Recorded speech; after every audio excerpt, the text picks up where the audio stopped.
Euskaltzaleen topagunearen izenean, eta baita gurekin hitzarmena sinatu den Euskal Konfederazioaren izenean, dei bat egitera gatozona, deia herritar guztiei Euskaraldian parte hartu dezaten.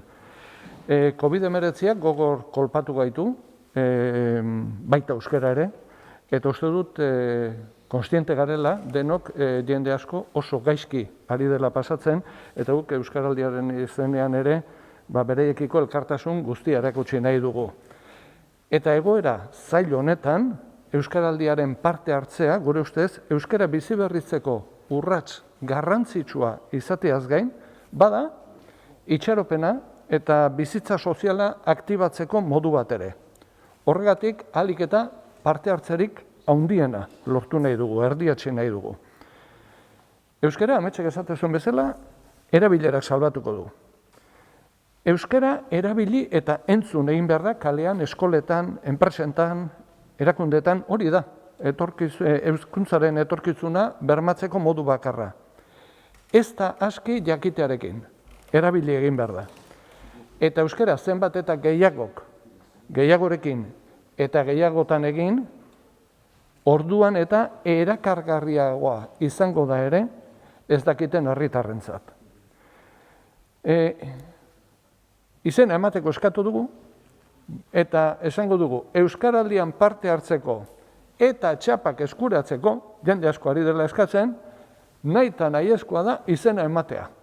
Hori edabideen bidez ere, azpimarratzea uste dut, importantea dela. Internet bidez, Euskaraldiaren web horrian, herrietan, herriko diren lekuetan, eta bar, baina izena eman behar da, eta orduan parte hartu ahal izango da, eta txapak jaso. Eta izen emate hori behar bezala egiteko, ohar garrantzitsu batzuk. 2018an izena eman zutenek ere berriro eman behar dute izena. Berretsi egin behar da, parte hartu nahi dela, eta berriro aukeratu behar da rola. Batzuk aldatu egingo dutelako. Batzuk mantenduko dute rola, baina beste batzuk aldatu egingo dute. Herritar bakoitzak erabakiko du zer rol jokatu. Hau bizi, ala belarri prest.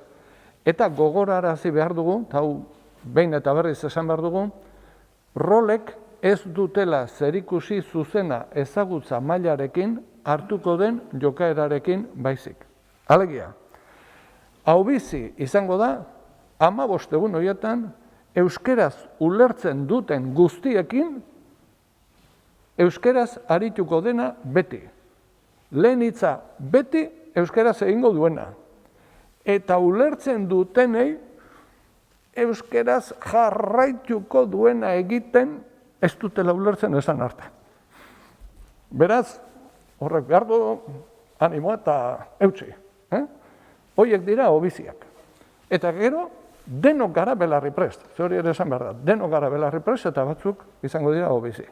Belarri prestak dira, besteek euskeraz egin diezaieten prestutasuna agertzen duten herritarrak. Belarri prest guztiak esaten duten niri euskeraz egin. Gutxienez, ulertu egin behar da horretarako. Hori bai, zen bestela problema daude.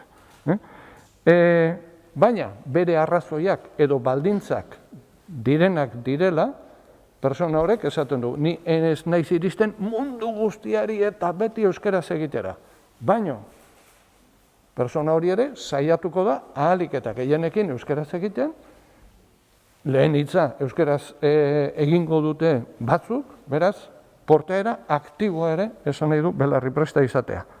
Baina hori da, ez da konprometitzen beti daudenekin. Hori da, diferentzia nagusiena. Beraz, rolak portaeraren arabera aukeratu behar dira, ez ezagutza mailaren arabera. Gero esango dugu, ariguneak osatzen dituztenek ere, izena eman behar dutela ariketan parte hartzeko. Ariguneko parteide izan arren, izena eman gabe jarri zen duzu. Beraz, eman egin behar da izena. Eta nik uste, bukatzeko esango nuke, pandemiak zaildu egin digu, garbi dago, pandemiak zaildu egin digula Euskaraldiaren antolaketa eta Euskaraldiaren zabalpena. Beraz, herritar guztiei ere deia egin nahi diegu, izena emateaz aparte, ingurukoak, senideak, lagunak, lankideak ere animatzeko eta parte hartzera bultzatzeko. esaten nuen bezala, Euskaraldian parte hartzea bada pandemiari aurre egin nahi diogula, gure komunitatea berrindartu nahi dugula, eta oztopoak oztopo Euskal Herri gero eta euskaldunago bat nahi dugula praktikan erakusteko modu bat. Euskara gehiago, Sibirun hiskaz jabo, esango dute, pensatzen dut. Beraz, euskaraz gehiagorekin eta gehiagotan egiteko, deia da, eman izena Euskaraldian eta animatu ingurukoak ere Euskaraldian parte hartzera. Eskerrik asko.